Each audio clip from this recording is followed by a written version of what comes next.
Hi everyone, welcome to my channel Dada's Physics.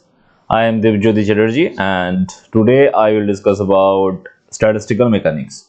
I will upload two part of this statistical mechanics and today I will basically discuss about the basic introduction of statistical mechanics which is very important to know for all of you to make the concept concrete and crystal clear. Okay so चलो start करते हैं. पहले मैं ये बोलना चाहता हूँ कि ये जो स्टैटिस्टिकल मैकेनिक्स जो पार्ट है, स्टैटिस्टिकल मैकेनिक्स बेसिकली हमारा थर्मोडायनामिक्स एंड क्लासिकल मैकेनिक्स का एक लिंक है. ओके जहाँ पे हम लोगों के पास statistical mechanics and classical mechanics का एक लिंक मिलेगा. And at first I definitely discuss that how can you get this link from statistical mechanics. So चलो स्टार्ट करते हैं. तो देखो तुम लोग ये तो जानते ही होगे कि थर्मोडायनामिक्स का जो पार्ट है उसमें क्या है. थर्मोडायनामिक्स में बेसिकली हम लोग ये डिस्कस करते हैं कि कोई भी सिस्टम का वर्क डन, उसका इंटरनल एनर्जी, उसका प्रेशर, उसका एंट्रोपी, इस सब बारे में हम डिस्कस करते हैं. एंड क्लासिकल मैकेनिक्स में हम डिस्कस करते हैं kinetic energy, force and all this. Okay momentum. Okay so suppose ये मान के चलो कि हमें चाहिए जो internal energy of the system ये चाहिए. थर्मोडायनामिक्स का एक बहुत ही इंपॉर्टेंट कॉन्सेप्ट है internal energy. So internal energy का जो डेफिनेशन है, you all know that the kinetic energy and potential energy, इन दोनों का जो सम होता है उसी को हम इंटरनल एनर्जी कहते हैं. Okay and this definitely depends on the temperature of the system. And now the question is that how can you determine the internal energy of A system with the help of classical mechanics. Okay, so let's start. देखो internal energy के लिए हमें kinetic energy चाहिए, potential energy चाहिए. तो उसके लिए हमें क्या करना पड़ेगा? उसके लिए हमें मान के चलो एक सिस्टम है, सिस्टम में एक मॉलिक्यूल है. तो एक मॉलिक्यूल का कितना डिग्रीज ऑफ फ्रीडम होगा? 3 डिग्रीज ऑफ फ्रीडम होगा. डिग्रीज ऑफ फ्रीडम तुम लोगों को शायद याद हो, अगर ना है तो मैं थोड़ा सा बोल देता हूँ. डिग्रीज ऑफ फ्रीडम है number of coordinates required to explain the motion of a particle. Okay minimum number of coordinates. तो एक पार्टिकल का मोशन को हम एक्सप्लेन करने के लिए हमें 3 कोऑर्डिनेट चाहिए, x axis, y axis and z axis. Okay so that's why we have 3 degrees of freedom for a single molecule. so एक मॉलिक्यूल के लिए 3 degrees of freedom हो जाएगा. अगर ऐसे ही तो हम लोग बहुत सारा मॉलिक्यूल ले ले. ओके बहुत सारा मॉलिक्यूल ले ले और बहुत सारा एटॉम ले ले, कुछ भी ये मान के चलो. सपोज करो हम एवोगाड्रो नंबर ऑफ मॉलिक्यूल के बारे में डिस्कस करेंगे. तो उसका डिग्रीज ऑफ फ्रीडम भी एवोगाड्रो नंबर इनटू 3 हो जाएगा. ओके सो इतना सारा डिग्रीज ऑफ फ्रीडम बनेगा. जितना डिग्रीज ऑफ फ्रीडम बनेगा उतना ही इक्वेशन ऑफ मोशन बनेगा. ओके क्योंकि एक मॉलिक्यूल का 3 टाइप का मोशन हो सकता है, along x axis, along y axis, along z axis. And इन तीनों डायरेक्शन में एक्स, वाई एंड जेड, इन तीनों डायरेक्शन में ही उसका एक्सेलरेशन भी रहेगा. ओके एक्स एक्सिस में भी एक्सेलरेशन रहेगा, वाई एक्सिस में भी एक्सेलरेशन रहेगा, जेड एक्सिस में भी एक्सेलरेशन रहेगा. एंड एक्सेलरेशन से हमें वेलोसिटी मिलेगा, वेलोसिटी से काइनेटिक एनर्जी मिलेगा. तो उन एक्सेलरेशन को हमें सॉल्व करना पड़ेगा, इक्वेशन ऑफ मोशन को सॉल्व करना पड़ेगा. तभी हम कह सकते हैं कि इसका वेलोसिटी इतना है, इसका मोशन दिस टाइप का होगा. तो वेलोसिटी निकालेंगे तभी हम काइनेटिक एनर्जी पाएंगे. काइनेटिक एनर्जी पाएंगे तभी हम बोल सकेंगे कि हाँ ये रहा इंटरनल एनर्जी. ओके सो ये 2-4 मॉलिक्यूल के लिए तो पॉसिबल है, but if you consider Avogadro number of molecules then it is impossible to calculate and to solve all the equation of motions and find the kinetic energy of the molecules. Okay, so I think you all got the problem in this way. Okay, so what is the solution of this? The solution is statistical mechanics. Statistical mechanics basically gives us the key to solve this problem. How? Basically, from the name, it is obvious that you know that statistical mechanics. इसका मतलब क्या हो सकता है? इसका मतलब यही है, एक स्टैटिस्टिकल ऑब्जर्वेशन होगा, एक स्टैटिस्टिकल ऑब्जर्वेशन होगा। एक एग्जांपल लेके चलते हैं, मान के चलो कोई एक क्रिकेटर है, ओके, उसका लास्ट जितना भी कैरियर है, उस कैरियर का स्टैटिस्टिक्स से हमें ये मालूम चलेगा कि वो क्रिकेटर लास्ट कुछ ईयर में कैसा खेला है। अगर वो बैट्समैन है तो उसका बैटिंग कैसा रहा, अगर वो बॉलर है वो उसका बॉलिंग कैसा रहा, उससे हम एक गेस कर सकते हैं कि वो क्रिकेटर कब कैसा खेल सकता है, ओके, किस टीम के अगेंस्ट में कैसा खेलेगा, तो उसका एक हम गेस कर सकते हैं। So in this way, in the same way, if we find the statistics, if we find the statistical distribution of the system, then we can imagine, we can derive the probabilistic idea of the state of the system. Okay, state of the system, you know what is state.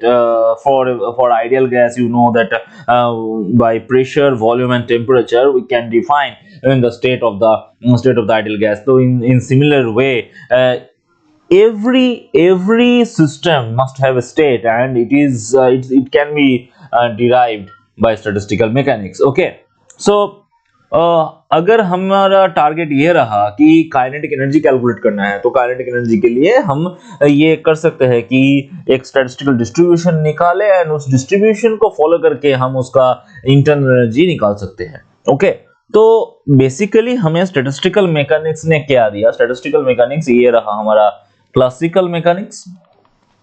Okay, classical mechanics, okay, और ये रहा हमारा thermodynamics. तो इन दोनों का combination, इन दोनों का जो लिंक है, इन लिंक को कंप्लीट करेगा कौन? इन लिंक को कंप्लीट करेगा स्टैटिस्टिकल मैकेनिक्स।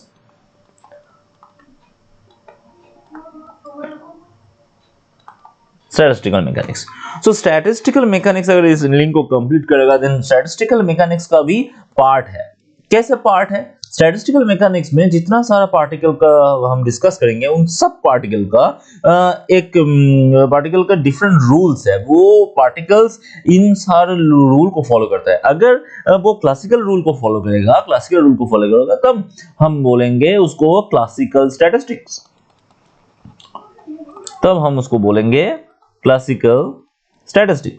अगर वो क्वांटम रूल फॉलो करेगा, तो अब हम उसको बोलेंगे quantum statistics. Okay, and in ये जो क्वांटम स्टैटिस्टिक्स है, इसका भी दो टाइप है। एक रहा बोस-आइंस्टाइन स्टैटिस्टिक्स, बीई स्टैटिस्टिक्स, और एक है फर्मी-डिराक स्टैटिस्टिक्स, एफडी स्टैटिस्टिक्स। और बोस-आइंस्टाइन स्टैटिस्टिक्स जो पार्टिकल फॉलो करेगा, उसको हम बोलेंगे बोसॉन्स। ओके, एंड जो फर्मी-डिराक को फॉलो करेगा, उसको हम बोलेंगे फर्मियंस। उसके बोस-आइंस्टाइन जो स्टैटिस्टिक्स है, उसका जो पार्टिकल्स है, वो उस सारे पार्टिकल का जो स्पिन होगा, वो इंटीग्रल स्पिन होगा। ओके, इंटीग्रल स्पिन होगा। एंड फर्मी-डिराक जो स्टैटिस्टिक्स है, उसका जो स्पिन है वो हाफ इंटीग्रल होगा। सो ये रहा डिफरेंस बोस-आइंस्टाइन एंड फर्मी-डिराक का। डिटेल्स में हम जानेंगे बाद में। तो ये रहा हमारा स्टैटिस्टिकल मैकेनिक्स का आने का रीजन एंड स्टैटिस्टिकल मैकेनिक्स का type, classical statistics, quantum statistics. तो क्लासिकल में तो ये जो स्टैटिस्टिकल मैकेनिक्स है, इसको हम स्टार्ट करने से पहले हमें कुछ बेसिक आइडिया हमें चाहिए, और उस बेसिक आइडिया का जो फर्स्ट पार्ट है वो क्या है? वो है phase space.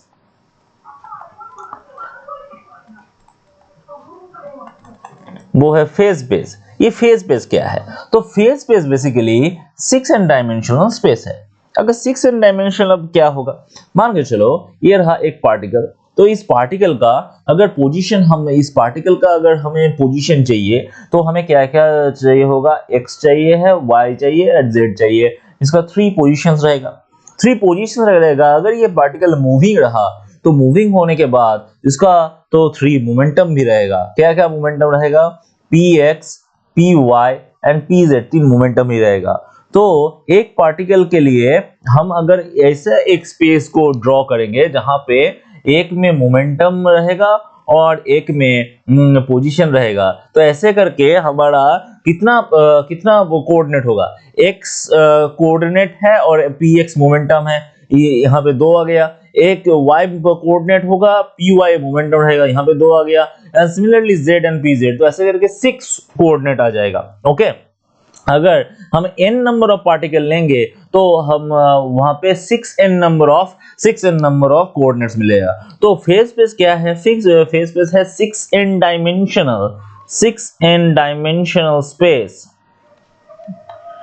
Space made of, क्या है, किससे बनता है ये? Made of momentum and position.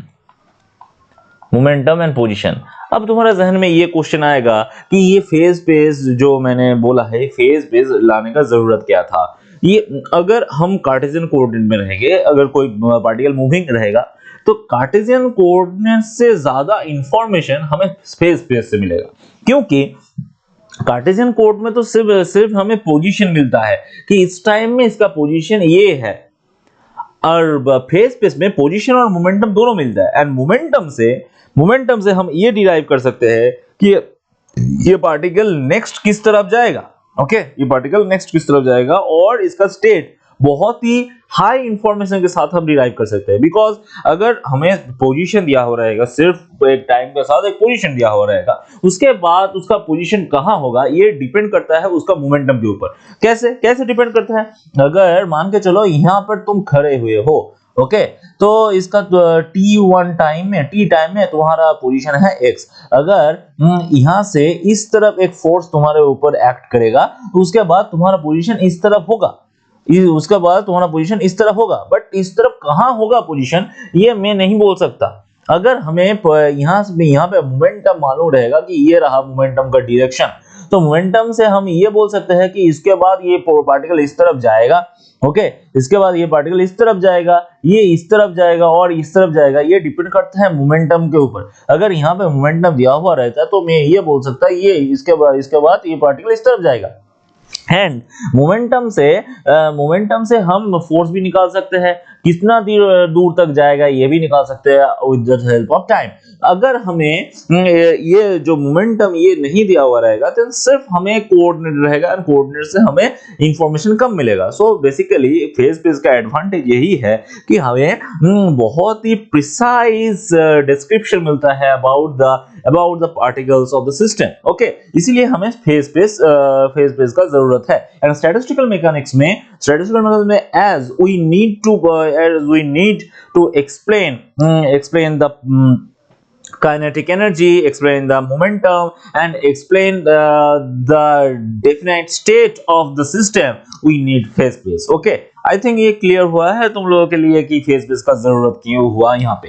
तो अब देखो, ये जो फेज स्पेस है, फेज स्पेस में तुम लोग हाइजेनबर्ग कॉन्स्टेंट प्रिंसिपल तो तुम लोगों को याद ही होगा। मैंने क्वांटम मैकेनिक्स में वीडियो भी डाला हुआ है। अगर किसी ने वो वीडियो नहीं देखा है देन प्लीज देख लेना और उसके बाद ये वीडियो देखना। तो हाइजेनबर्ग कॉन्स्टेंट प्रिंसिपल में क्या था? अगर एक्स एक्सिस में कोई भी पोजीशन का जो एरर है वो डेल्टा एक्स होगा, अगर मोमेंटम का एरर है डेल्टा पी एक्स, तो ये क्या होता है? ये greater than is equal to h cut by 2 होता है। ओके, तो ये बहुत ही इंपॉर्टेंट एक इंफॉर्मेशन है।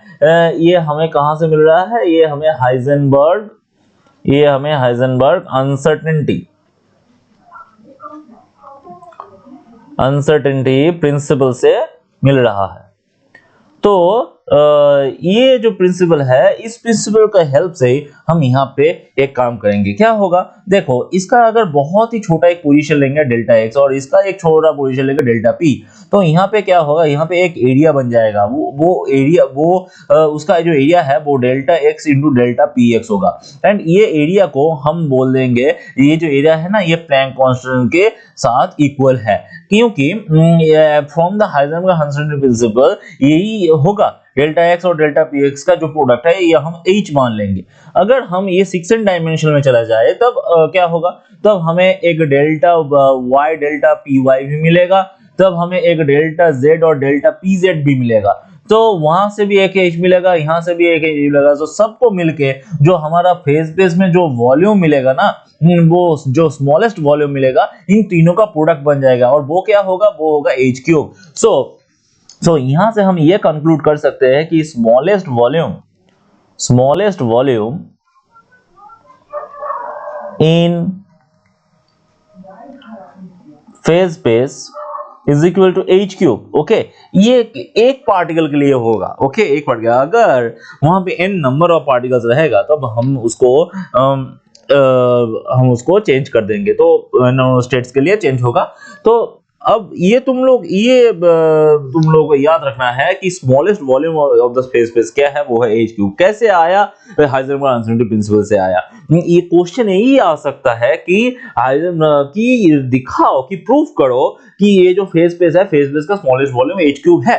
तो ये तुम लोगों को समझ लेना चाहिए कि फेज स्पेस का स्मॉलेस्ट वॉल्यूम कैसे H क्यूब बन गया। x डेल्टा पी एक्स से एक H आया, delta y delta p y से एक H आया, एंड डेल्टा z और डेल्टा पी जेड से और एक H आया। तो सबको मिला के हमारा जो वॉल्यूम बन जाएगा, वो वहां पे हमें जो डेल्टा v मिलेगा वो डेल्टा v बन गया H cube. Okay, so I think तुम लोगों के लिए ये क्लियर हो गया कि ये हमारा फेज स्पेस का स्मॉलेस्ट वॉल्यूम है। Okay, so now we'll discuss about states of the system. Okay, so state of the system क्या है, बहुत पहले से ही मैंने state of the system के बारे में बोल रहा था। ओके,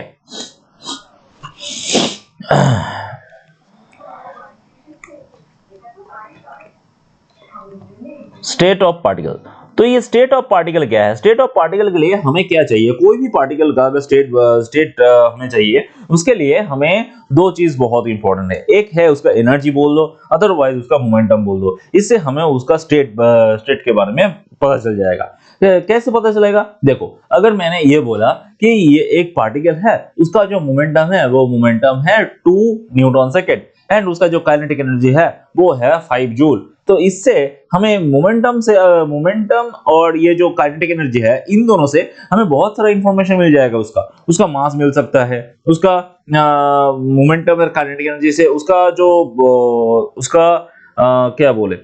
वेलोसिटी मिल सकता है। तो बहुत सारा इंफॉर्मेशन हमें यहाँ से मिल जाएगा मोमेंटम और काइनेटिक एनर्जी से। तो इसी को हम स्टेट ऑफ द पार्टिकल बोलते हैं। तो स्टेट ऑफ पार्टिकल डिफाइन करने के लिए हम कुछ मैथमेटिकल टूल्स को यूज करते हैं। ओके, मैथमेटिकल टूल्स को यूज करते हैं। एंड अब स्टेट ऑफ पार्टिकल से जब हम स्टेट ऑफ सिस्टम जाएंगे, तो सिस्टम का क्या होगा, सिस्टम का इंटरनल एनर्जी हो सकता है, सिस्टम का एंट्रोपी हो सकता है, सिस्टम का एंथैल्पी हो सकता है। तो बहुत सारा केस होगा, उन सबको मिला के हमारा स्टेट ऑफ पार्टिकल बनता है।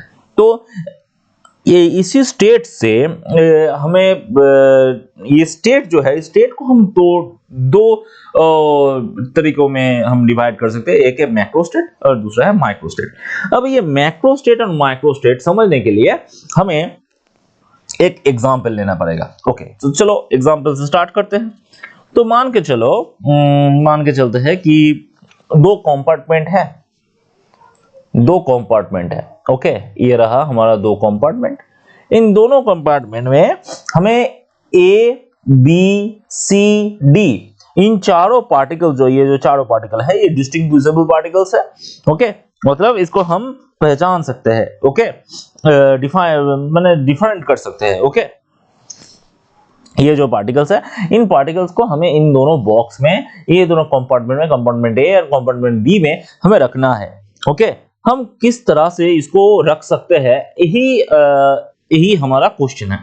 तो हम क्या कर सकते हैं, हम ये कर सकते हैं कि हमारा जो A बॉक्स है, हमारा जो B बॉक्स है, A बॉक्स में कुछ भी पार्टिकल नहीं रहेगा, B बॉक्स में सारा रह जाएगा। ओके, ये एक हो सकता है। एंड ये चीज हम एक ही तरीके से कर सकते हैं। A बॉक्स में कुछ भी नहीं रहेगा, B बॉक्स में सब कुछ रहेगा। और एक काम कर सकते हैं, A बॉक्स में चारों के चारों रह जाएगा, B बॉक्स में कुछ भी नहीं रहेगा। ये बन सकता है। ओके, अब और क्या बन सकता है, A बॉक्स में एक ही रह सकता है, B बॉक्स में 3 रह सकता है। इसका जो केस होगा, ए बॉक्स में एक रहेगा, बी बॉक्स में 3 रहेगा, इसका जो केस होगा ये क्या क्या हो सकता है। मान के चलो ए रहेगा ए बॉक्स में, ओके, हमारा जो ए बॉक्स में है ये हमारा बी बॉक्स है, तो इसमें तो 0 है, कुछ भी नहीं है, और इसमें ए बी सी डी सब रहेगा, इसमें ए बी सी डी सब रहेगा, इसमें कुछ नहीं रहा, इसमें एक पार्टिकल को रख दिया और इसमें बी सी डी को रख दिया, ये एक केस हो सकता है। इसमें बी को रख दिया, इसमें ए सी डी को रख दिया, इसमें सी को रख दिया, इसमें हम ए बी डी को रख देते हैं, इसमें डी को रख दिया, इसमें हम सी बी डी को रख देते हैं। मतलब ऐसे 4 केस बन सकता है, 4 तरीका बन सकता है जहां पे हम ए कंपाउंड में एक पार्टिकल को रखेंगे एंड बी कंपाउंड में बाकी 3 को रखेंगे। सिमिलरली हम ये भी कर सकते हैं 3 पार्टिकल को एक ए पे रखेंगे एंड बी में एक पार्टिकल को रखेंगे, इसमें भी हमें 4 ही मिलेगा, इसमें भी हमें 4 ही मिलेगा, इसमें ए बी सी डी करके मिलेगा, और यहाँ पे हम बी सी डी, हम यहाँ पे ए सी डी, हमारा यहाँ पे ए बी डी और हमारा सी बी डी करके मिलेगा, इसमें भी हमें 4 मिल जाएगा। ओके, समझ में आया। अब हम ये कर सकते हैं कि इसमें 2 रहेगा, इसमें भी 2 रहेगा, ओके, ये कर सकते हैं, इसमें 2 रहेगा, तो वहां पर हम कितना टाइप में रह सकते हैं, इसमें ए बी रख दिया, इसमें सी डी रख दिया, ओके। सिमिलर उसके बाद यहाँ पे ए सी रखा तो यहाँ पे बी डी रख दिया, यहाँ पे अगर ए डी रख दिया, यहाँ पे अगर ए डी रख दिया तो यहाँ पे हम बी सी रख देते हैं, ओके। यहाँ पे अगर बी सी रख दिया तो यहाँ पे हम ए डी रख देते हैं, ओके। सिमिलरली यहाँ पे अगर बी डी रख दिया तो यहाँ पे हम ए सी रख देते हैं, यहाँ पे हम सी डी रख देंगे तो यहाँ पे हम ए बी रख देते हैं, तो यहाँ से हमारा 6 तरीका मिल जाएगा, यहाँ से हमारा 6 तरीका मिल जाएगा। तो अब क्या हुआ देखो, एक तरीका ये बन गया कि ए में कुछ भी नहीं रहेगा, ए बी सी डी चारों बी में रहेगा, और एक तरीका ये बन गया कि ए बी सी डी चारों के चारों ए में रहेगा और बी में कुछ भी नहीं रहेगा। तो ये हमारा जो वे है डिस्ट्रीब्यूशन का, ए बी सी डी चारों पार्टिकल ले लिया एंड उस चारों पार्टिकल को ए और बी कंपाउंड में हमें मिक्स्ड अप करना है, हमें रखना है, एंड उस रखने का हमारे पास कितना उपाय रह गया। देखो यहाँ पे एक उपाय है, ए में 0 रहेगा, बी में कुछ नहीं रहेगा, ये रहा एक उपाय, ओके, ये रहा एक उपाय। एंड और एक उपाय बन गया, ए में 4 रहेगा, बी में कुछ नहीं रहेगा, ओके, ए में 4 रहेगा, बी में कुछ नहीं रहेगा। यहाँ पे और एक उपाय बन गया, ए में 1 रहेगा, बी में 3 रहेगा, और एक उपाय बन गया, ए में 3 रहेगा, बी में 1 रहेगा, और एक उपाय बन गया, ए में 2 रहेगा, बी में भी 2 रहेगा। मतलब हमें यहाँ पे उपाय कितना मिला, ओके, हमें हमारे पास यहाँ पे उपाय कितना मिला, तो उपाय हमारा यहाँ पे 5 उपाय मिल गया, ओके, हमारे पास 5 उपाय है।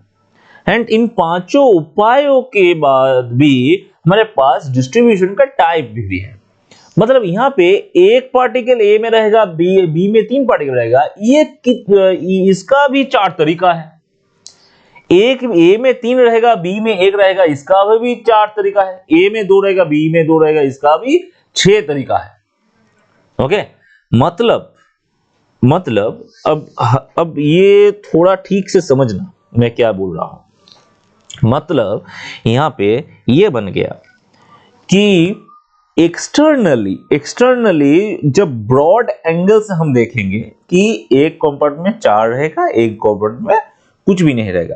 अगर हम ये बोल देते हैं, कंपार्टमेंट को डिस्टिंग्विश नहीं करते हैं, कौन ए है कौन बी है, इसको डिस्टिंग्विश नहीं करते, तो उसका हमारा 2 उपाय रहेगा। एक कंपार्टमेंट रह सकता है, उस ए में रहेगा, बी में कुछ नहीं रहेगा, और एक उपाय बन गया बी में रहेगा, ए में कुछ नहीं रहेगा, ओके। सिमिलरली एक कंपार्टमेंट में 3 रहेगा और एक कंपार्टमेंट में 1 रहेगा, ओके। ये जो अगर ए में अगर बोल देते हैं ए में 1 रहता है और बी में 3 रहेगा, इसका भी हमारा 4 उपाय बन जाएगा, ओके। मतलब ब्रॉड, मतलब एक्सटर्नली जो हमने बोल दिया कि इसमें इतना रहना है और इसमें इतना रहना है, उसका भी छोटा छोटा पार्टिकल का अरेंजमेंट रहेगा। अगर हम ये बोल देते हैं कि ए और बी ये क्या है, ये है फेज स्पेस का 2 सेल, ओके, ए और बी फेज स्पेस का 2 सेल है, देन ये ABCD का जो अरेंजमेंट रह जाएगा ना, ये है उस सेल में कंस्टिट्यूएंट एलिमेंट का डिस्ट्रीब्यूशन। ओके, सो एक किस सेल में कितना पार्टिकल रहेगा इसको हम बोलेंगे मैक्रोस्टेट्स। मतलब एक यहां पे जो है वो सब कुछ है मैक्रोस्टेट। मैक्रोस्टेट का डेफिनेशन क्या बन जाएगा तब? मैक्रोस्टेट का डेफिनेशन ये ही बन जाएगा कि number of phase points in each cell of the phase space. मतलब number of phase points in each cell, यही है मैक्रोस्टेट का डेफिनेशन। और ये जो है ना, ये सब कुछ है माइक्रोस्टेट। ये माइक्रोस्टेट का डेफिनेशन क्या होगा? माइक्रोस्टेट का डेफिनेशन होगा कि constituent particles in each state. Okay, constituent particle in each state. Or you can say the way of distribution to form a definite microstate. Microstate क्या है? Microstate है way of distribution to form a macrostate. तो ये रहा microstate का definition. तो I think तुम लोगों को समझ में आया कि मैक्रोस्टेट क्या है और माइक्रोस्टेट क्या है। तो मैक्रोस्टेट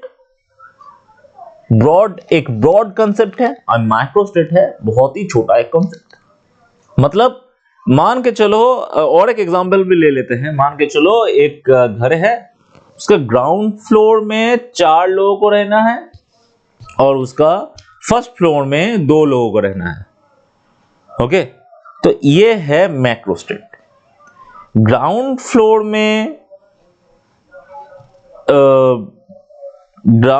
में जो रहेगा, ग्राउंड फ्लोर में जो 4 लोग रहेगा, उन चारों में 2 बच्चा होगा, 2 बुजुर्ग होगा। और फर्स्ट फ्लोर में जो रहेगा उसमें 1 बच्चा होगा, 1 बुजुर्ग होगा। ये रहा माइक्रोस्टेट। तो आई थिंक तुम लोगों को समझ में आ गया मैक्रोस्टेट क्या है और माइक्रोस्टेट क्या है। डेफिनेशन भी मैंने यहाँ पे लिख दिया है और इसका नोट्स भी ग्रुप में ऑलरेडी अपलोड कर दूंगा मैं, उससे तुम पढ़ सकते हो नोट्स। ओके, तो अब हम आएंगे एक नया कॉन्सेप्ट में, वो है thermodynamic probability and entropy. Thermodynamic probability and entropy. Okay, तो ये थर्मोडायनामिकल प्रोबेबिलिटी एंड एंट्रोपी क्या है? थर्मोडायनामिकल प्रोबेबिलिटी है number of possible microstate per macrostate to any given macrostate, to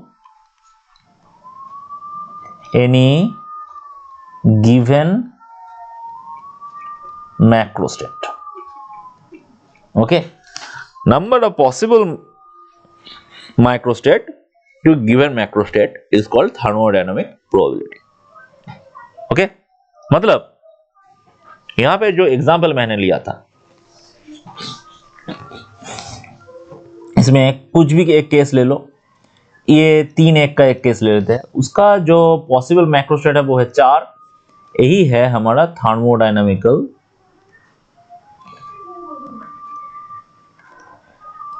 probability. Okay, thermodynamical probability.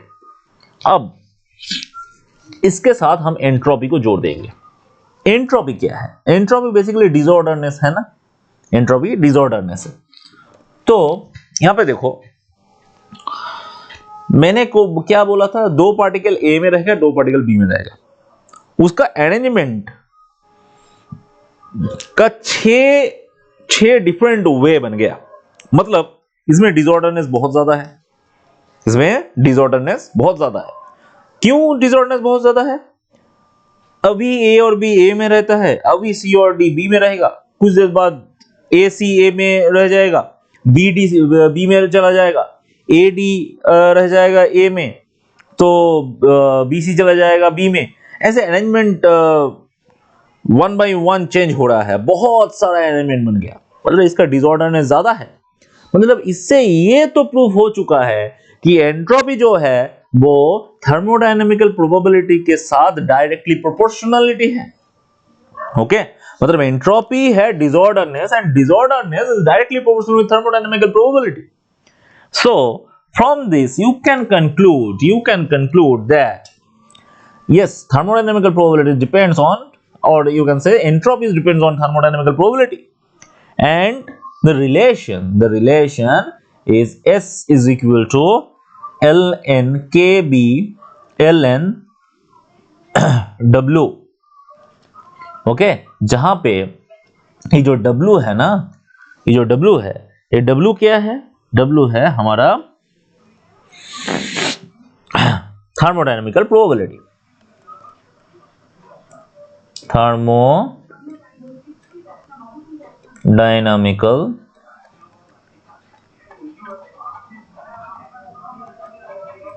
Probability, thermodynamical probability S is equal to KB ln omega. और KB क्या है? KB है हमारा Boltzmann constant.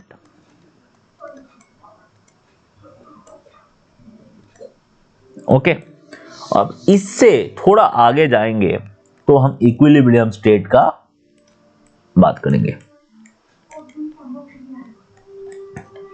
तो equilibrium state कौन सा है? Equilibrium state वही है जिसका एंट्रोपी ज्यादा है, मैक्स एंट्रोपी। क्यों? मैक्सिमम डिसऑर्डरनेस, मैक्सिमम एंट्रोपी को हम इक्विलिब्रियम स्टेट क्यों बोलते हैं? मैक्सिमम इक्विलिब्रियम स्टेट उसी को बोलेंगे जो इजीली चेंज नहीं हो रहा है, उसी को हम इक्विलिब्रियम बोलेंगे। इजीली चेंज नहीं हो रहा है, उसी को हम इक्विलिब्रियम बोलेंगे। तो इस ये जो हमारा डिस्ट्रीब्यूशन है, इसमें सबसे इक्विलिब्रियम स्टेट कौन है? यही रहा हमारा इक्विलिब्रियम स्टेट।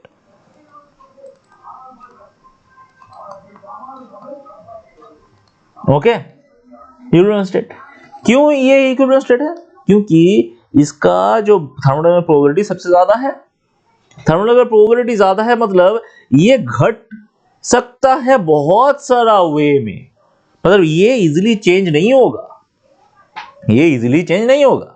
बाकी सारे जो स्टेट है वो चेंज हो सकता है इजीली, चेंज जो नहीं हो रहा है वही है इक्विलिब्रियम स्टेट, मतलब वो स्टेबल है, that's why it is not changing. Okay, समझ में आ रहा है ना? जो चेंज नहीं हो रहा है उसी को हम इक्विलिब्रियम स्टेट बोलेंगे, और उसका थर्मोडायनामिक प्रोबेबिलिटी ज्यादा होगा, एंड थर्मोडायनामिक प्रोबेबिलिटी ज्यादा होगा तो उसका एंट्रोपी भी ज्यादा होगा। ओके, मैक्स एंट्रोपी जिसका होगा उसी में हम इक्विलिब्रियम स्टेट मिलेंगे। ओके, तो आई थिंक ये कॉन्सेप्ट क्लियर हो चुका है तुम लोगों के लिए कि कैसे हमारा एंट्रोपी सबसे ज्यादा होने से उसका इक्विलिब्रियम स्टेट है। ये भी क्वेश्चन आ सकता है, बहुत ही इंपॉर्टेंट क्वेश्चन है कि एक्सप्लेन, ये क्वेश्चन आ सकता है कि explain equilibrium state has maximum entropy। Okay, ये क्वेश्चन आ सकता है, तो उसका आंसर मैंने बोल दिया। अब आता है हमारा different statistics, different type of statistics में क्या क्या है? MB स्टैटिस्टिक्स है, मैक्सवेल बोल्ट्जमैन,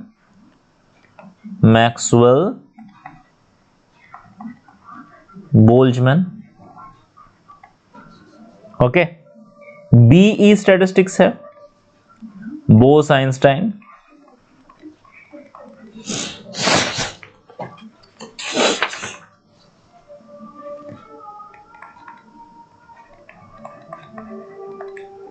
ओके, और एफडी स्टैटिस्टिक्स है, फर्मी डिराक। ये दोनों है हमारा क्वांटम स्टैटिस्टिक्स, क्वांटम, और ये जो है ये हमारा है क्लासिकल। तो क्वांटम और क्लासिकल कब होगा, इसके लिए हमें एक चीज जानना पड़ेगा।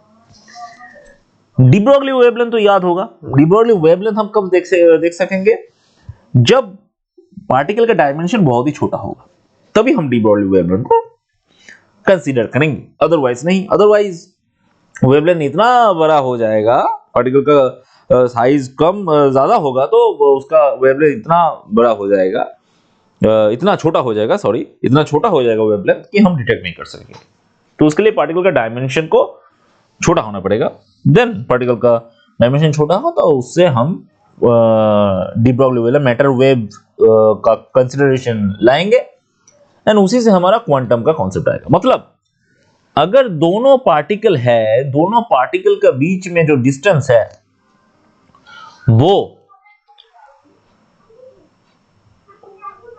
हमारा जो वेवलेंथ है उससे ज्यादा होगा, डी ब्रोगली वेवलेंथ से ज्यादा होगा, तो उसमें क्लासिकल कॉन्सेप्ट आएगा। अगर डी ब्रोगली वेवलेंथ से कम होगा तो उसमें हमारा क्वांटम कॉन्सेप्ट आएगा। ओके, तो यहां से हम एक काम कर लेंगे कि quantum effect appear if n by v, मतलब number of particles per unit volume, okay, concentration greater than is equal to nq, और nq क्या है, क्वांटम कंसंट्रेशन है। nq को हम quantum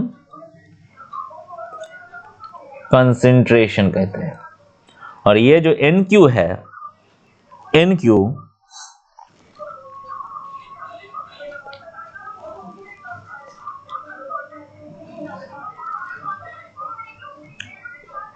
is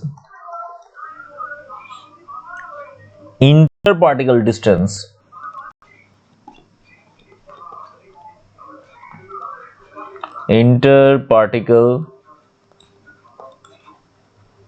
distance is equal to de Broglie wavelength.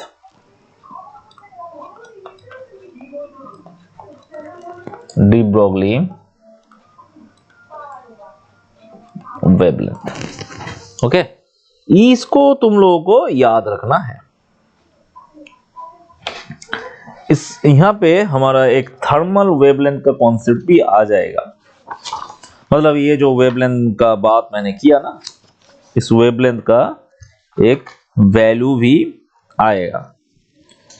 वो value मैं यहां पे लिख देता हूं,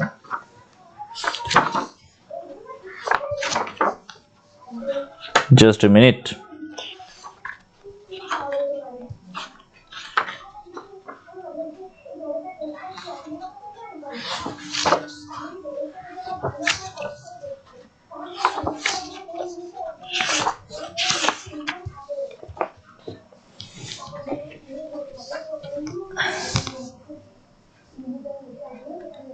इसको हम बोलते हैं थर्मल वेवलेंथ,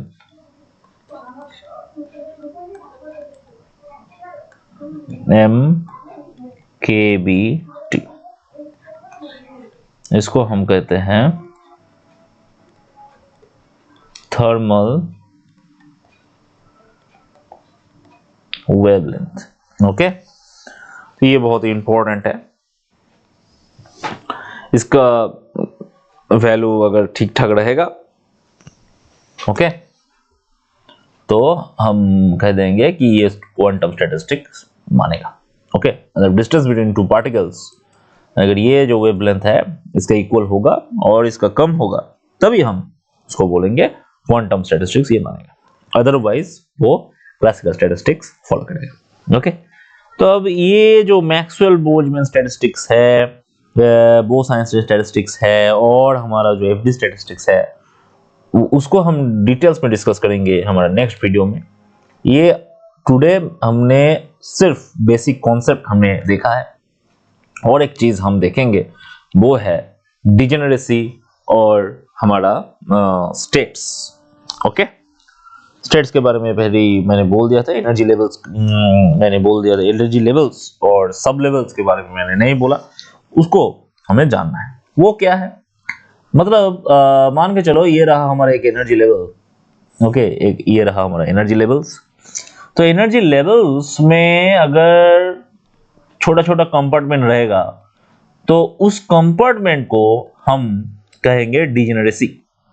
ओके, मतलब इसका एनर्जी सेम है बट डिफरेंट डिफरेंट कंपार्टमेंट है, इसको हम कहेंगे डिजेनरेसी। ओके, और इसको हम सब लेवल्स भी कह सकते हैं। इसको तुम याद रखना, इसका कॉन्सेप्ट हमारा नेक्स्ट दिन में हम जब डिस्कस करेंगे एमडी स्टैटिस्टिक्स तब हमारा काम आएगा। ओके, और मैक्रोस्टेट माइक्रोस्टेट का कॉन्सेप्ट आई थिंक तुम लोगों को समझ में आया है। अगर नहीं समझ में आया है तो मैं डिस्कस कर दूंगा नेक्स्ट, जब मैं वीडियो बनाऊंगा तब मैं डिस्कस कर दूंगा ये सब। आज और एक हम न्यूमेरिकल कर लेते हैं और उस न्यूमेरिकल से तुम्हारा कॉन्सेप्ट और थोड़ा क्लियर होगा। तो ये तुम्हारा मैकाउटी का ही एक PYQ है। यहाँ पे क्वेश्चन यही है कि 3 पार्टिकल्स है, A B C 3 पार्टिकल्स है। क्वेश्चन लिख लो, तो मैं बोल रहा हूँ question. 3 distinguishable particle, each of which can be in one of the state E, 2E, 3E and 4E have total energy 6E। Total energy 6E होना पड़ेगा। Okay, find the possible number of distribution in all particles in the energy states, find the number of microstate। तो कैसा करना पड़ेगा, देखो 3 particle है, हमारा 6E energy बनाना पड़ेगा। तो हम एक काम कर लेते हैं,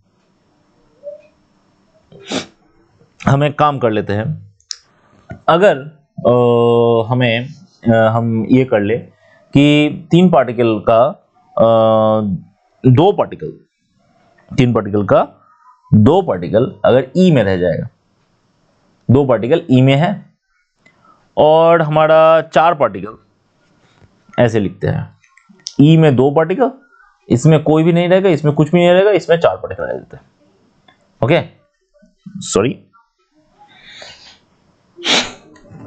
इसमें एक पार्टिकल, मतलब इसमें 2, इसमें 1, 6E हो जाएगा। इसमें 2, इसमें 1, 6E हो जाएगा। और ये कैसे बन सकता है, ए बी को हम यहाँ पे रख देंगे, यहाँ पे सी को रखते हैं, यहाँ पे ए सी को रख देते हैं, यहाँ पे बी को रख देते हैं, यहाँ पे बी सी को रख देंगे, यहाँ पे ए को रख देते हैं। मतलब ये 2 पार्टिकल यहाँ पे, 1 पार्टिकल यहाँ पे, ये बन गया एक मैक्रोस्टेट। और इसका डिस्ट्रीब्यूशन कितना वे बन गया, 3 वे बन गया, मतलब 3 माइक्रोस्टेट यहाँ पे। समझ में आया? सिमिलरली और एक काम कर लेते हैं, जहां पे हम 3 पार्टिकल को ही 2E में रख देंगे, 3 पार्टिकल को 2E में रख देंगे, इसमें कुछ भी नहीं रहेगा, इसमें कुछ भी नहीं रहेगा, इसमें भी कुछ भी नहीं रहेगा, तो इसका भी 6E एनर्जी बन गया। ओके, 3 पार्टिकल को इसका एक ही कॉम्बिनेशन बन सकता है, ए बी सी तीनों को ही इसमें रख देते हैं, तो इसका माइक्रोस्टेट एक रहेगा। ओके, तो इसका मैक्रोस्टेट भी एक है, इसका माइक्रोस्टेट भी एक है। ओके, और एक काम कर सकते हैं, वो क्या, वो है इसमें एक पार्टिकल रखेंगे, E बन गया, इसमें एक पार्टिकल रहेंगे, E और 2E मिलके 3E बन गया, और इसमें एक पार्टिकल रख देंगे, 3E और 3E मिलकर 6E हो जाएगा। इसमें कुछ भी नहीं रहेगा। इसका डिस्ट्रीब्यूशन कितना तरह का हो सकता है, इसमें ए रहेगा, इसमें बी रहेगा, इसमें सी रहेगा, इसमें बी रहेगा, इसमें सी रहेगा, इसमें ए रहेगा, इसमें ए, इसमें सी रहेगा, इसमें ए रहेगा, इसमें बी रहेगा। ओके,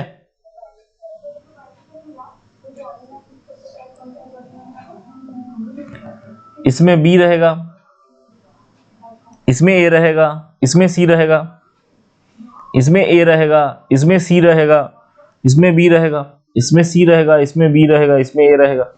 सो बहुत सारा डिस्ट्रीब्यूशन बन सकता है। कितना डिस्ट्रीब्यूशन बन गया है इसमें, 6 डिस्ट्रीब्यूशन बन गया। ओके, तो इसमें मैक्रोस्टेट तो 1 है और हमारा माइक्रोस्टेट है 6। मतलब मैक्रोस्टेट, टोटल मैक्रोस्टेट कितना बन गया, 3 मैक्रोस्टेट है, और माइक्रोस्टेट कितना बन गया, 3 और 1 4 और 1 6, और 6 को मिला के 10 मैक्रोस्टेट बन गया। ओके, सो 10 मैक्रोस्टेट, 6 माइक्रोस्टेट। अगर इसमें थर्मोडायनामिकल प्रोबेबिलिटी सबसे ज्यादा किसका है, इसका। एंट्रोपी सबसे ज्यादा किसका है, इसका। इक्विलिब्रियम स्टेट कौन होगा, यही। समझ में आ गया ना, ये रहा हमारा क्वेश्चन का सॉल्यूशन। सो आई थिंक तुम लोगों को समझ में आ चुका है। ये क्वेश्चन बहुत इंपॉर्टेंट है, इस टाइप का क्वेश्चन आया है तुम लोगों का पीवाईक्यू, ये है मैकाउटी का एक पीवाईक्यू। सो आई थिंक तुम लोगों को समझ में आया मैक्रोस्टेट माइक्रोस्टेट क्या है, उससे क्वेश्चन आएगा। एंड नेक्स्ट वीडियो में मैं Maxwell Boltzmann statistics, D statistics and FD statistics को करवाऊंगा, उसके साथ उसका न्यूमेरिकल भी हो जाएगा। So wait for the next video, I will upload it in as soon as possible। Okay, Saturday और संडे तक अपलोड हो जाएगा ये वीडियो, सैटरडे तक अपलोड हो जाएगा। ओके, कल भी अपलोड हो सकता है। So please watch and share with your friends. Thank you for watching, subscribe my channel.